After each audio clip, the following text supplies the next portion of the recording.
being said, I want to say one thing. Now, my kids, Catherine and Jack, I haven't seen them now in about 6 weeks or so, but I did tell them, don't get mad at me. I just said, hi, Catherine, hi, Jack, if they're out there. So apologize about that. I'm sure you'll talk about, like, LeBron James' amazing game last night, won't you, Coach? Absolutely. What a shot. Absolutely.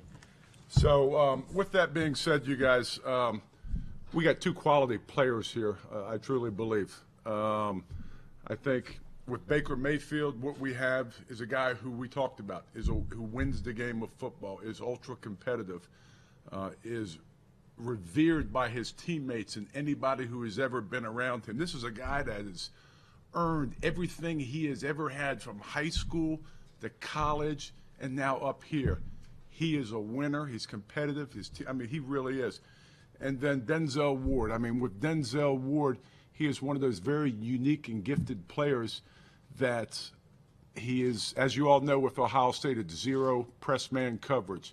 I talked to some coaches here earlier this week, and they were telling me certain things about him. Great kid, loves the game of football, exceptionally fast with the change of directions, incredible ball skills. And I couldn't be happier in the position we are right now with regards to the acquisition of these 2 players moving forward. I think John said it. We're very excited to add 2 really good football players to our team. And again, he just took you back through how we got to that process. Obviously, adding the free agents to our team allowed us to do certain things. But before I really get into all that, I got to thank, first of all, my coaching staff for all the work they put in, and John's personnel staff. It was a lot of work to go into this, to make these decisions that's going to better help our organizations as we move forward. But he said about Baker, again, here's a guy that wins football games, tremendous accuracy. Obviously, the guy was the best college quarterback this year by far, in our opinion. And going through our process and meeting with him, spending time with him, putting him on the board, digging into everything about Baker, we felt very comfortable as a coaching staff and as a personnel staff that this was the guy for us. And then when you talk about Denzel Ward, you're talking about one of the best corners, pure corners in this draft, in our opinion. And having him here in our facility and being able to spend that time, and again, doing all of our due diligence on both of these players, gave us a chance to put these players on our football team. John, you acknowledge that this is a good quarterback class, and obviously all these kids are winners. But what is it about Baker that separates him from like those other top 3 or 4? Well, it's a combination of things. I talked about hand size. He's got 9 6/8 hands. When he came in here, we kind of measured his hands. He's got 9 6/8 hands, and that's good for the elements in November and December. You know what? He's got feet to extend the play. He has really good accuracy. He's got the quick release. He has a strong arm. His efficiency in the red zone offense is, it's uncanny. If, in fact, you go look statistically at all the different breakdown and categories of that quarterback position, he's either 1 or 2 in any of those quarterback positions. But you know what else separates him? He's hungry. He wants to be a really good football player, and he's going to be a great football player. Is it fair to say that you could have made a safer pick at quarterback and that Baker might have a higher ceiling? Well, everybody's draft board's set up differently, and when I recite to you all the best available player in this draft, for the Cleveland Browns organization, this was the best available player. And I think that what he brings to this organization, I couldn't be more excited to him after, and those other guys are really good quarterbacks too, but I just felt this was the best fit for this organization moving forward. A whole lot of quarterbacks that size to get drafted that high. Yeah. So why was it not such a concern for you? Again, okay, if you want to take one of those stats, okay, if you look at the balls batted down at the line of scrimmage, guess what? He was the number 1 guy who had the least amount of balls batted down at the line of scrimmage. What he does mechanically is he gets back faster than anybody in terms of getting the play back. So that gives him an extra couple yards to be able to see the field, extend the play, and make those plays downfield. Did you spend a lot of time thinking about that, and that is a factor in how we're translating to the next level? We as an organization methodically thought about all these different types of scenarios. But at the end of the day, it's how they play the game of football. That came into play, but the guy knows how to play the game and knows how to win. When did you know that he was going to be the pick?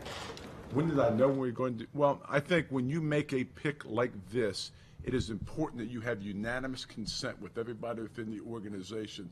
And we basically came to an understanding, I would say, Monday or Tuesday. John, before you hired Scott McLuhan as a consultant, he was identified and publicly complimented Baker Mayfield and said he reminds him of Brett Favre. That would be his pick. Would you have made this pick without his consultation? Yes. And here's why I do that. Is because when you make a pick like this, you want unanimous consent. There are a lot of good scouts in that room, and all of them saw it that way as well.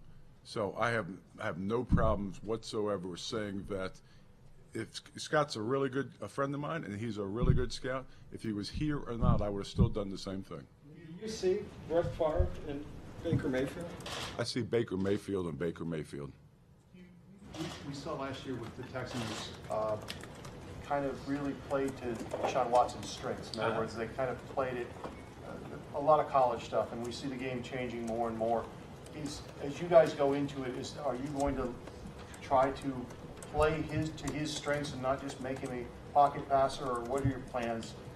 Well, I think we'll do that with any player that we have. I think that's important, that you put a player in the best position for him to have success.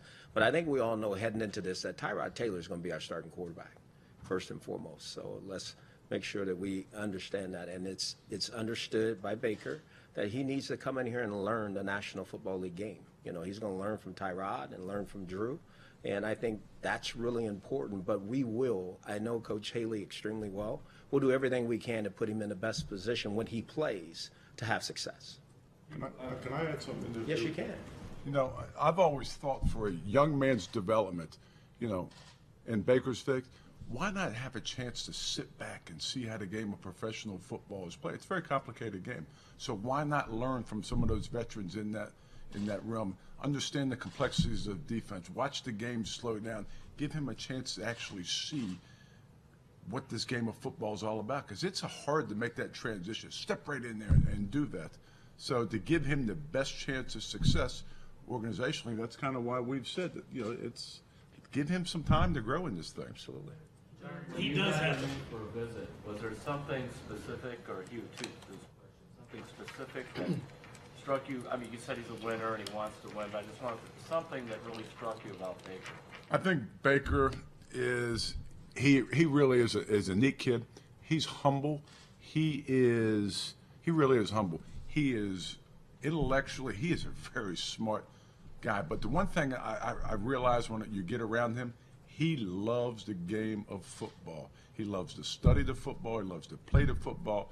You know, he's probably one of those guys as a young man, he tried to compete at every little sport, and he wanted to be the best he could possibly be. I mean, he was like that in high school. He's like that in college, and he's going to be like that in the National Football League. He loves the game of football. Absolutely, and I'll add to that. This guy has a chip on his shoulder. I think we all know that because I think he has a burning desire to be the best. I think what I saw from him is a guy who's a leader of men, and I think that's very important. You know, I think he gets his teammates to play at a whole different level. I thought that was seen at Oklahoma, and I expect that he will do that here. He's got to earn the right to do that, and I think he understands that. To go along with all the other characteristics that John talked about with completion percentage and all that. And when he was here in our building, the dialogue, we spent 4 to 5 hours with him, and we had him on the board for about, I would say, 4 hours of that time, and he did outstanding. I mean, it's more to playing quarterback, I think we all know, than just throwing the ball. I mean, you got to understand the game and be able to process the game and play under duress, because that's what pro football is. And I think this guy can do that at a high level. Well, he did have an arrest, and there were shenanigans on the field, and there have been stories about him even through the draft process that have not been real glowing. I mean, how do you address that, and will you put up with that stuff? Well, first off, my faith says every man may deserve a second chance. Okay? Have you ever been 19 before? Have you ever been 20 before? Okay? Young men do certain things, and you know what? They learn from that, and they'll learn from that. This guy is I like the guy. He is very mature. He's very smart, and I bet you know, we all learn from our mistakes. I learned from my mistakes in the past too, but I'm better today than I was a year ago. So I have no problems with, you know, a young man being allowed to, you know, understanding the mistakes he is. Let's move forward, and let's, not do it again. That's how I look at it. John, can you give us an idea of how thoroughly all that was vetted and what stones you guys unturned to make sure you were comfortable? It was so thoroughly vetted, I can tell you there's order. Yeah.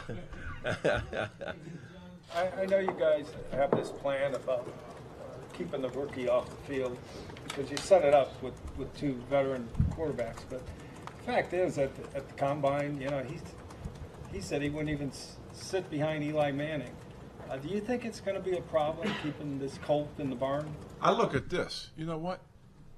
Competition. We talk about we want the best possible competition we can have in training camp. Okay? That's great. That's great to have. But when you have that guy, he's also got to understand this is a very tough business. And he's fortunate enough to have a coach like Hue Jackson to kind of lead this thing forward and develop him as a quarterback moving forward. I mean, you got to make this guy the best long term, and that's what he's thinking about. I mean, you have to teach him to understand to go and play long term in the National Football League. Understand the game of football first. As I've always said, in college you play the game, in the pros you're going to learn the game of football. John, can you clarify the 9 6/8 Yes. hand measurement is like a ½ inch bigger than the combine? Is that common for you guys to get a different measurement? And Actually, I did it 3 different times just to make sure it was right with 3 different people, and every time it was 9 6/8 here in our building. Sometimes at the combine they may rush through those processes because it's almost like an assembly line type of measurement, and it's not the true measurement. If you just extend your hands out the way it's supposed to be extended, and he just may have just gone like that. But he's 9 6/8. John, why Ward over Chubb? Because, obviously you had a really top defensive end sitting there too. Because I think Denzel Ward's a really good player. In terms of what is it that strikes you about him? What do I like about him? I like the ability of him being able to play in this defense where we need shutdown corners, because Greg really wants some more shutdown corners. He's got the speed, he's got the athleticism, he's got the quickness, he's got the ball skills. And then the way they were teaching him, I believe at Ohio State, they were sometimes teaching him to play the man instead of vertically tracking the ball. And once he gets that understanding, he's going to be a really good football player. John, did you field any offers that made you give any serious consideration to trading down from 4? I did I had numerous phone calls, and there were probably half dozen or so, that may have wanted to come up there. At the time when you value, again, I always talk about when you place a value on the player and then you place a value on the actual trade mechanism and you try to, see which value is higher. It never panned out to be that the player was always higher than the value that was being offered. How much of a consideration was the positional need there, maybe a corner, when there are other good players at end or guard or whatever at 4, the idea to get a shutdown corner? I mean, everybody's got various opinions on who a good player is and who's better. I mean, at this thing for the Cleveland Browns organization, this was the right player to have it for. We know that, your philosophy that we've talked about in the past is 6'2" for quarterbacks. You said there are always outliers, but what about this guy made you think, hey, we're going to be willing to go forward with an outlier at number 1? Right, I think you just said it. He is an outlier, and he's an outlier that's really good. I mean, we can't stress it and say it enough. I mean, this guy is as good a quarterback coming out statistically that there has been. And then you take the other characteristics that we look for in leadership and getting guys to play and the hunger and the desire to be the best. I mean, there is no question that it all added up for us. In your discussions with Baker, you've talked about, hey, these guys got to understand Tyrod's a starter and everything. Yes. He was pretty, defiant at the combine about not settling for that no matter where he ends up. How did he respond when you had those private conversations with him? He gets it. He wants to compete, and we would never stop a player from competing.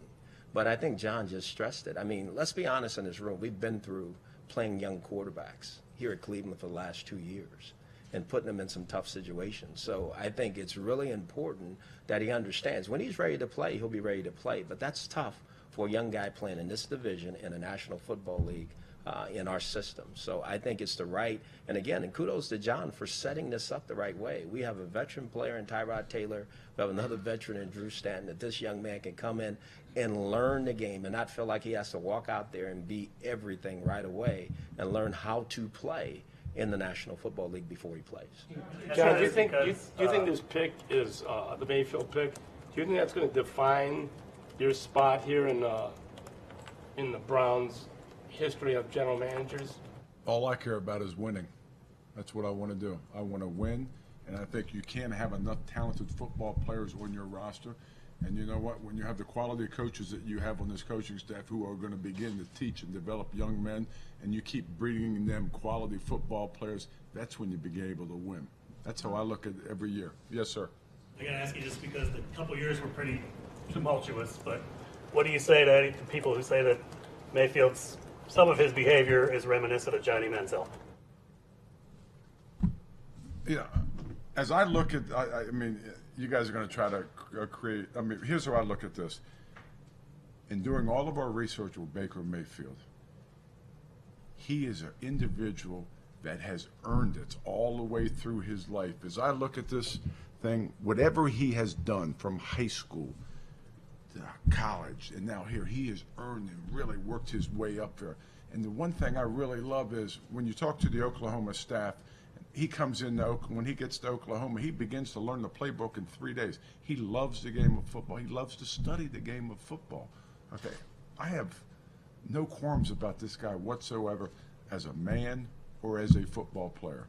I think he is a really good person. To what extent, maybe you as well, to what extent did you guys try to gauge Mayfield's appetite for playing in the whole 9 yards of the Cleveland Browns situation? Coming off some rough years, playing in the Midwest, he's not a California boy. Some of those guys don't like playing out here, but all that stuff. What's Mayfield's appetite for playing for the Cleveland Browns? He's excited. You know what he was when we called him up on the phone, and I'll say this, and I'm going to embarrass him. He's going to get mad at me tomorrow.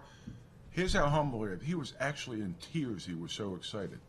I mean, that to me speaks volumes of how much he cares and how passionate he is about this game. He's excited to be here.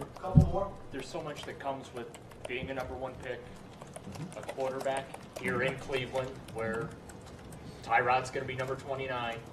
What was it in your process as you went through it in meeting with Baker, and this is for both of you, that made you feel comfortable that he is mature enough and able to really shoulder that type of weight and responsibility that at some point is going to come with being the future franchise quarterback? When he comes and sits here and talks to you all tomorrow, you guys will see how mature he is and see how he handles himself on a public stage. When you sit with him on a one-on-one conversation, you know what? He can actually hold a conversation at different levels in mature fashion. He's not, and those don't bother him. I mean, as I look at him, he's fine. And I think John said it. I think the other characteristic a young man must have coming here to play quarterback is you got to have some inner strength. And this guy has that. I mean, again, if you look back through his history, he's had to earn and fight through every situation to be where he is today. And I don't suspect he'll do anything different here than that. You know, one thing I will add, I was just sitting here thinking about that, is I've always thought that Alex Smith is a very mentally tough individual, okay? This guy has a degree of mental toughness like Alex has too. So he's got some mental toughness to him. How would you characterize this decision versus Sam Darnold? Was it very easy? Was it difficult? Was it close? Can you characterize the gap? When you are at this position, you are going to study everything. It took a lot of time. It took a lot of research. It took a lot of patience. It took a lot of listening. At the end of the day, to me, Baker Mayfield was why we picked him number one, because he was the best of that bunch, in my humble opinion.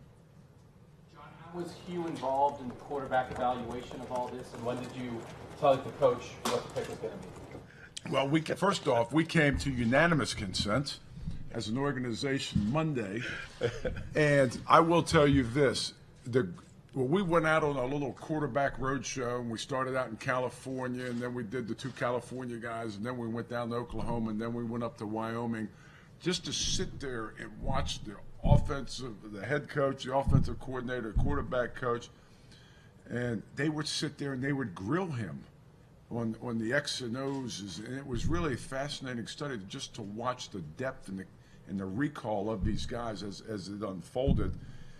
And then when you sit, and I thought this exercise is great, then you bring them into this building again, like a couple weeks later, and then you have the offensive staff actually be able to begin to digest the offensive playbook, and then you kind of gave them a break, and then you kind of did the recall thing on them. I thought it was masterful because it shows you can measure talent, but you also have to be able to measure that mental quickness and that mental acuity in terms of picking up that playbook as fast as you can. And you may want to elaborate on that, Coach. Well, I think the most important thing, I think what you're really asking is how involved was I? I have walked, yeah, I was in the loop. I have walked lockstep. Do you know how many times he would sit? We sat in there with all the scouts. I'm just saying, with all the scouts, I turn around and there's Hue, and he's in there. He's in there with us doing all the quarterbacks, and this was Saturday and Sunday. Well, I laugh because I understand why you're saying that, but there's John. Me and John talk 4 and 5 times a day, and we've talked about not just the quarterbacks, but every position that we're putting on this football team. At the end of the day, he shows the respect that I am the head coach of the team, and I show the respect he's a general manager. We work in collaboration in this whole deal. So there hasn't been anything that's been done. I've heard all the things that's been said. That has not been the case at all. And I respect that people want to think that or whatever that is. But me and John, we've been, since he's been here, from the first day he's gotten here, we've been in collaboration about this whole process to put better players on our football team. Can I say something? He's not the head coach. He's the head ball coach. You can laugh a little bit, y'all. This is the second quarterback in a row that you've taken from the Big 12 conference as a general manager. Is it difficult to project a quarterback from that conference in the defenses they face to what's going to happen? No, I mean, everybody tries to do that. No. Can they win? And there's certain things you can measure that on. If you are going to say, can he play in the elements? I say go to the 2016 West Virginia game and see him play in the snow. It's how they play the game of football. I have no problems with that. Now, the track record, everybody can say it's a little bit spotty, but these are 2 really good football players. He's a really good football player. What did you guys learn about? What did you guys learn about Denzel Ward in the pre-draft process and when he came here for the local day? And sometimes you hear because he's from this area. Sometimes you hear like friends and family, and maybe that might add distraction or whatever to that guy. What makes you comfortable with him in that way too? Because he's really a good young man. I think his family's done a great job with him. I think Ohio State's done a really good job with him. And I think he has a burning desire to be one of the better corners in this league. And he has the characteristics as a player, the speed, the hips, the quickness, the suddenness, to be a really good player for us. If I may add, Coach, Sure. I apologize. I thought before we were coming down here, Greg Williams, you know how Greg gets, he kind of pulled me in his office. Come here, look at this text over here. I'm getting all these texts from the Ohio State coaches. They say this guy is a great teammate. That's pretty cool. All right. Thank you.